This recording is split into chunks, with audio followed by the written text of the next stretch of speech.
Tambay muna tayo dito sa Rizal Park or Luneta Park habang naghihintay ng ating appointment sa Philippine General Hospital or PGH. Maaga pa naman at alam kong hapon pa ako mai-interview or mafa-follow up check-up sa PGH.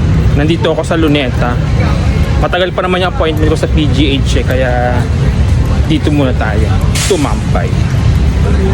Maghanap tayo ng upuan na mapapwestuhan dito sa park.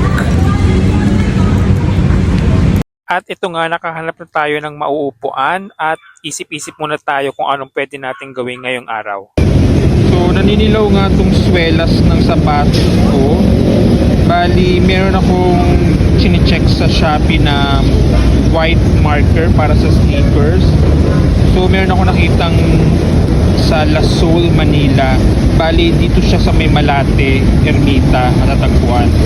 So, since nandito naman ako sa Manila area at malapit lang naman yung Luneta sa may Malate, nakita ko yung address nung La Salle, Manila. Puntahan ko kaya para bumili ng white marker na yun. Kasi wala naman akong ginagawa matagal pa naman yung appointment ko sa PGH. At nakapag-desisyon nga ako na puntahan ng La Salle, Manila na matatagpuan sa Singalong Street, Malate. A few moments later. At natagpuan ko ang La Salle, Manila.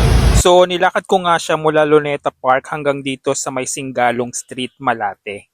Exercise ko na rin yun at pagpapapawis. Medyo malayo-malayo yung nilakad ko Pero pagbalik ko ng PGH mag-LRT ulit ako. Mga 2 stations. So tinawagan ko na yung may-ari ng La Salle, Manila. 150 yung white sneaker marker nila. So hinihintay ko na siya pababa daw. So warehouse pala siya na merong 5 tenants daw. Sabi ng security.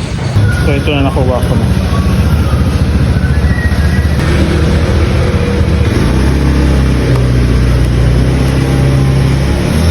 Siya sneaker marker na white para dito.